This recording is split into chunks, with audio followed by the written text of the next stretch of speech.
আছো? আশা করি তোমরা ভালো আছো, আমরাও ভালো আছি। আমার চ্যানেলে, সুলেখার চ্যানেলে তোমাদের সবাইকে স্বাগত, ওয়েলকাম বন্ধুরা। আজকে আবার একটা নতুন ভিডিও নিয়ে হাজির হয়ে গেলাম। নতুন ভিডিও, নতুন মেনু। আজকে বানাচ্ছি পটল চিংড়ি। একদম স্কিপ করবে না, কীভাবে এই পটল চিংড়ি বানাই ওই ভিডিও দেখতে থাকবে। মর্নিং বন্ধুরা, তোমরা কেমন আছো? আশা করি তোমরা ভালো আছো, আমরাও ভালো আছি। আমার চ্যানেলে, সুলেখার চ্যানেলে তোমাদের সবাইকে স্বাগত, ওয়েলকাম বন্ধুরা। আজকে আবার একটা নতুন ভিডিও নিয়ে হাজির হয়ে গেলাম। নতুন ভিডিও, নতুন মেনু। আজকে বানাবো বন্ধুরা পটল চিংড়ি। এখানে পটল কেটে নিচ্ছি 500, এখানে একটা বড় সাইজের আলু কেটে নিচ্ছি, আর এখানে 200 চিংড়ি। একদম স্কিপ করবে না, দেখতে থাকো কিভাবে পটল চিংড়ি বানাই। আর খুব শরীর খারাপ ছিল বন্ধুরা, জ্বর ঠান্ডা লেগেছিল, কাশি, তাই এক সপ্তাহ। বন্ধুরা এখানে পটল চিংড়ির জন্য মশলা নিয়েছি 4-5টা কাঁচা লঙ্কা, 1 ইঞ্চি আদা, 4টে রসুন, একটা গোটা পেঁয়াজ আর একটা টমেটো। এটা মিক্সিতে আমি পেস্ট করে নেব। বন্ধুরা কড়াই বসিয়ে দিলাম, কড়াইটা গরম হোক, তারপর তেল দেবো। বন্ধুরা অল্প করে সাদা তেল দিয়ে দিচ্ছি, কড়াই গরম হয়ে গেছে। আগে চিংড়ি মাছটা ভেজে নেব। বন্ধুরা এবার চিংড়ি মাছগুলো দিয়ে দিচ্ছি।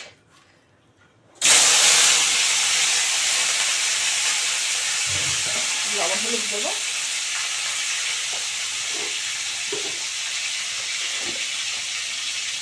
অল্প করে লবণ দিয়ে দিলাম।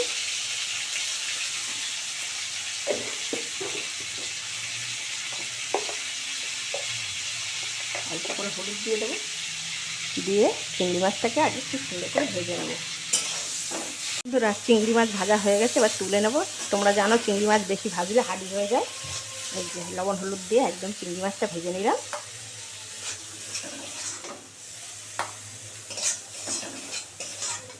প্রথমে চিংড়ি মাছটা ভেজে নিলাম, এই দেখো পুরো ভাজা হয়ে গেছে। এবারে ওই কড়াইতে এবার আমি তেল দিয়ে দেবো, সাদা তেল। এই যে অল্প করে সাদা তেল দিয়ে দিলাম। এবার তেলটা গরম হোক, তারপরে ফোড়ন দেবো।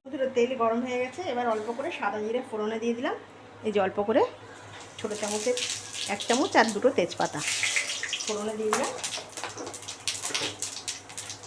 এবার আমি পটল আলু দুটোই একসঙ্গে ভালো করে লাল করে ভেজে নেবো, বুঝলি বন্ধুরা।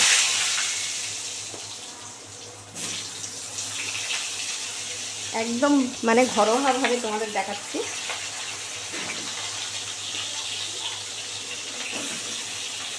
পটল চিংড়ি আমার কদিন শরীর খারাপ ছিল বলে কোনো ভিডিওই দিতে পারছি না। এত শরীর খারাপ, আর ইচ্ছেই করছে না ভিডিও করতে। অল্প করে লবণ দিয়ে দিলাম, আর লবণ দিতে হবে না।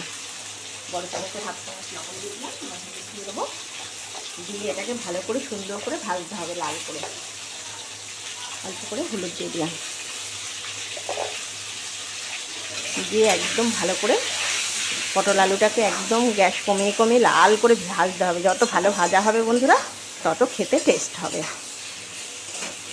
বন্ধুরা দেখো ভালো করে গ্যাস কমিয়ে কমিয়ে দেখো এরকম করে ভালো করে ভাজতে হবে। আর একটু ভালো করে সুন্দর করে আমি ভাজবো। যত ভালো তোমরা ভাজাটা করতে পারবে, তত পটল চিংড়িটা খেতে টেস্ট হবে। এটা ভাজা যত টেস্ট ভালো করতে পারবে, টেস্ট তত ভালো হবে। এটা বারবার বলছি, নাহলে ভালো লাগে না খেতে পটল চিংড়িটা। আর একটু ভালো করে ভেজে নেবো, বুঝলে বন্ধুরা। বন্ধুরা দেখো কত সুন্দর করে লাল করে ভেজেছি, দেখেছো একদম লাল করে ভাজা হয়ে গেছে। এবারে আমি পরপর করে মশলাটা দিয়ে দেবো এর মধ্যে।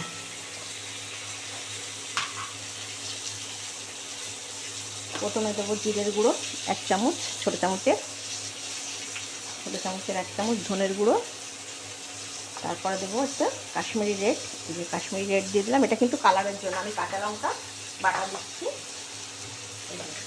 এবারে মিক্সিতে করা পেস্টটা দিয়ে দিচ্ছি, কাঁচা লঙ্কা, আদা, টমেটো, পেঁয়াজ, রসুন। এবার এটাকে দিয়ে ভালো করে কষাতে হবে, বুঝলে বন্ধুরা। একদম দারুণ করে কষাতে হবে,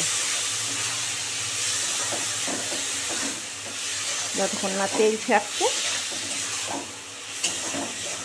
একটু ভালো করে কষে গেলে মশলাটা দিয়ে, এটাতে আমি পেঁয়াজ বাটা দিলাম, পেঁয়াজ, রসুন, আদা, কাঁচা লঙ্কা বাটা।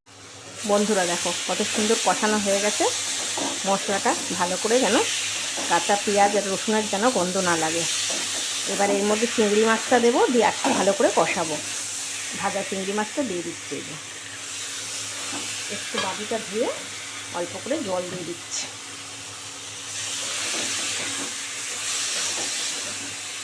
একদম আমি ঘরোয়াভাবে করলাম বন্ধুরা, এটা কোনো আমি একদম সিম্পল যেরকম রান্না করি বাড়িতে সেরকমভাবে করলাম। একটু ভালো করে কষিয়ে তারপরে জল দিয়ে দেবো। বন্ধুরা ভালো করে কষানো হয়ে গেছে, এবার একটু গরম জল দিয়ে দেবো। একদম কষানো খুব সুন্দর করে কষিয়েছি, এই যে এবার অল্প করে গরম জল দিয়ে দিচ্ছি। গরম জলটা দিলাম কেন বন্ধুরা, টেস্টটা ভালো হবে। আর এর মধ্যে কিছু দেওয়া নেই, নামানোর আগে একটু মিষ্টি দিয়ে দেবো। একদম রেডি পটল চিংড়ি। এবার আমি একটু ঢাকা দিয়ে দেবো। পটল আলু কষানোতেই পুরো সিদ্ধ হয়ে গেছে, বুঝলে বন্ধুরা। এবার 5 মিনিট ঢেকে দিলেই একদম রেডি হয়ে যাবে পটল চিংড়ি, ঘরোয়া পটল চিংড়ি। এবার ওটা নিয়ে তোমাদের কাছে সার্ভ করবো। বন্ধুরা 5 মিনিট হয়ে গেছে, একটু খুলে দেখি কেমন হলো।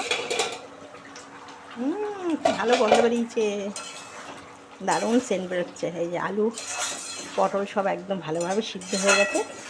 এবার একটু মিষ্টি দিয়ে দেবো বন্ধুরা, দিলেই একদম রেডি পটল চিংড়ি। একটু মিষ্টি দিয়ে, এর মধ্যে আর কোনো মশলা দেওয়ার কোনো দরকার নেই। একটু মিষ্টি দিয়ে দিচ্ছি, নালে বড় চামচের হাফ চামচ একটু চিনি দিয়ে দিলাম, নালে টেস্ট লাগবে না।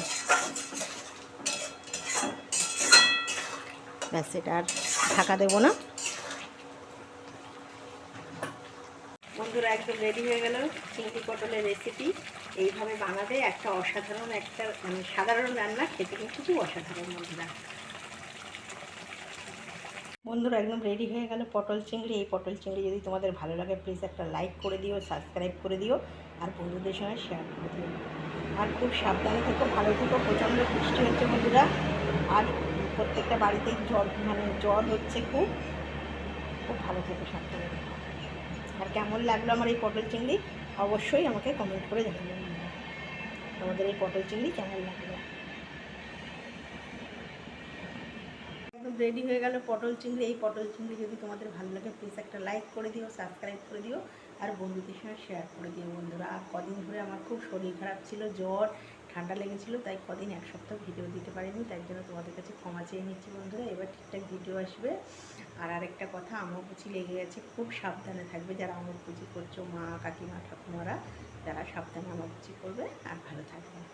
নিয়ম নিষ্ঠা করে আমরাও ভালো আছি, তোমরাও ভালো থাকবে।